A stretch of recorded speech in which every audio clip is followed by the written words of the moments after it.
पाकिस्तान के मुख्तलिफ यानी कि बड़े शहरों में, जिसमें लाहौर शामिल है, जिसमें कराची शामिल है, जिसमें रावलपिंडी शामिल है, और भी बहुत से ये मैं आपको बड़े शहर बता रहा हूँ, ठीक है जनाब, जहां पर ड्रोन्स गिराए गए हैं और पाकिस्तानी आर्मी ने उन ड्रोन्स को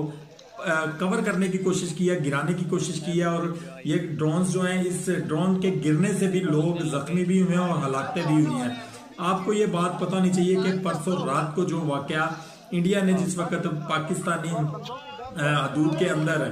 कार्रवाई की, ये कार्रवाई जनाब, उसमें 26 लोग बताए जा रहे थे कि 26 लोग पाकिस्तान के मुख्तलिफ शहरों में शहीद हुए हैं। अच्छा, हम लोग और हमारी जो मौजूदा गवर्नमेंट है वो इस वक्त इस चीज को लेकर नारेबाजी कर रही है कि जी हमने उनके तैयारे गिरा दिए, रफाइल तैयारे गिरा दिए। क्या कोई तैयारा इंसानी जान से ज्यादा कीमती हो सकता है? जिनके छोटे छोटे बच्चे शहीद हो गए हैं जनाब, आप उनसे उस कर्ब का पूछे जो उन पर गुजर रही है, उन छोटे बच्चों